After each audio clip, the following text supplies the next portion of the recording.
Hello and welcome to all you Taurians. Welcome for your monthly horoscope for June 2016. And how lovely that was in May, all that energy in your sign, wasn't it? And having that earth trine. You know, you Taurians, you really do know how to live and you really do know how to enjoy life. That's what I really like about you Taurians. You know what you value, and yeah, that's what you are all about. So what's happening now in June? In June is a way more dynamic month, and it's going to be a bit more hectic and intense. That's because of some things. Now let's get started with the new moon. The new moon in Gemini, in the next sign of, so in your second house.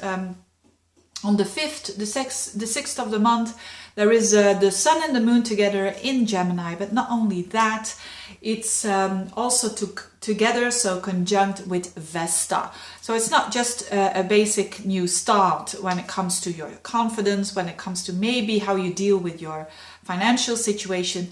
There is also Vesta involved here. And what is Vesta all about? Vesta is all about, it's a little asteroid.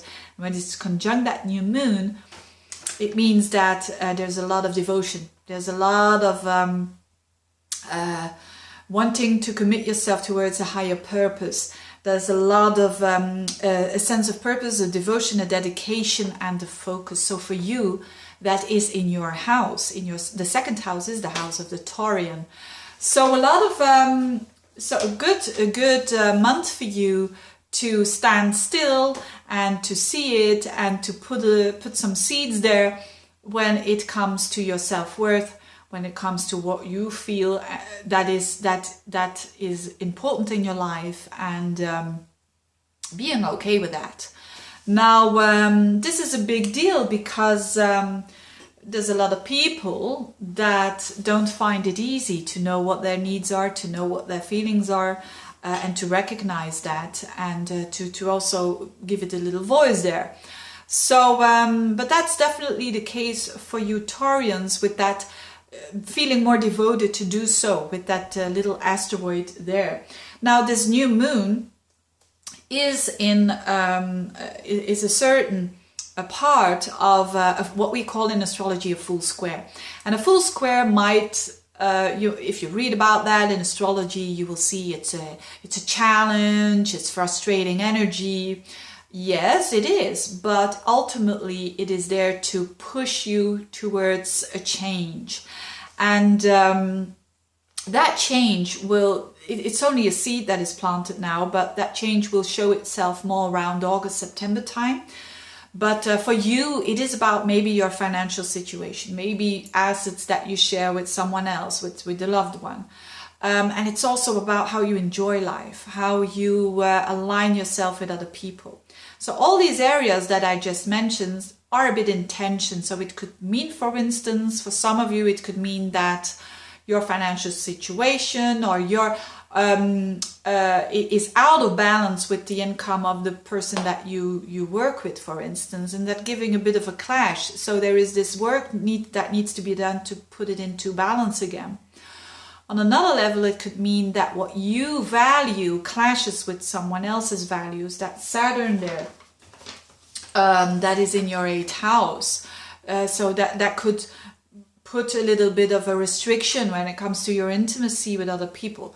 So there's definitely a readjustment going on, whilst all this energy is a bit going forwards, going backwards, and pushing and pulling. But the trick is to be flexible, and that's not easy for a Taurian. You know, whether it is your ascendant or a moon in Taurus or sun in Taurus, to be flexible is not just something that Taurians like to do. Oh yeah, no problem at all. But I think it can help you in being aware of it, being aware that when there is a certain road that you're going, be aware that it can change in the meanwhile, that you need to change your direction. That is possible with so much mutable energy. Whether it is about an idea that you have, a hobby that you have, a creative project which you have, because that is the Jupiter-Neptune opposition that's happening in the houses of your friends, aspirations, hobbies, creative projects. So be very realistic with that, and you'll be fine. Another thing is that Mars is in Scorpio again, so it's in your 7th house, so lively when it comes to relationships, to say the least. Mars is retrograde though, and at the very last day of the month it goes direct, so for the whole month you could say it's retrograde. And I made a separate video about that, about Mars, and about, it's called the drama triangle. So if you think that you find yourself every now and then in a drama, you can check out that video. Maybe you will, you know, learn something from it. I hope you will.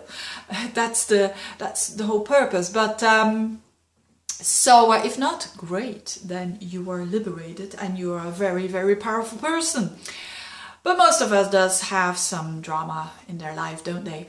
Now, with having Mars there in the 7th house of relationships, even if you don't have a relationship, someone can come back into your life, someone you knew, and you, or someone you need to deal with. It can be someone like that as well. Maybe an ex is coming back and you need to, not coming back, but you need to deal what is going to happen with the kids, for instance. You know, Mars in that 7th house going retrograde, it's about you seeing the attitude changing in other people close to you.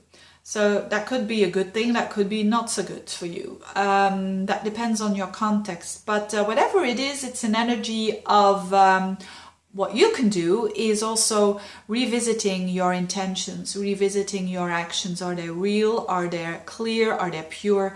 Or are there a bit of hidden motives there? That's the best thing that you can do with this energy, is looking at yourself, and because you cannot change other people, of course, but you can make some changes by being aware of what your intentions are. And this is what this Mars in Scorpio is all about. So it's very lively, and you will feel probably as a Taurian that people demand maybe a little bit more from you. Try not to get into ego conflicts, just see their point of view, but respect. Remember at the beginning what I said about that new moon, it's also about you. It's a lot about you. It's a lot about your needs as well. Last but not least, and you've got, certainly in the beginning of the month, you can expect a bit of argues there, or differences in differences, you know, arguments, discussions, because Mercury will be in your sign opposing that Mars, so that could create a little bit of tension. But whatever it is, sometimes it's good to create a little bit of a conflict, because sometimes that clears the air. And last but not least, Jupiter trines Pluto, which is fantastic. It's in fellow Earth signs, and that happened also in March, and now it's repeating itself. It's throughout the whole month, you feel it, but definitely around the 26th of the month, that Jupiter is in your 2nd house, in your 8th house, in your 5th house of creativity and self-expression, and Pluto in your 9th house. So there's definitely for you, when it comes to your expression, how you express yourself, there's some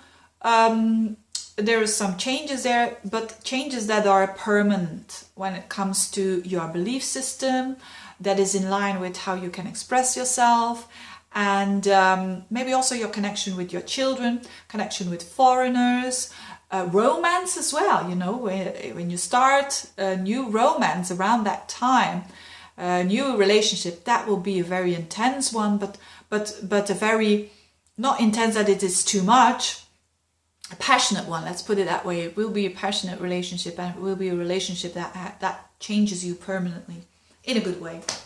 So having said that, I wish you all the best to you, dear Taurians, and thank you for watching. Bye bye.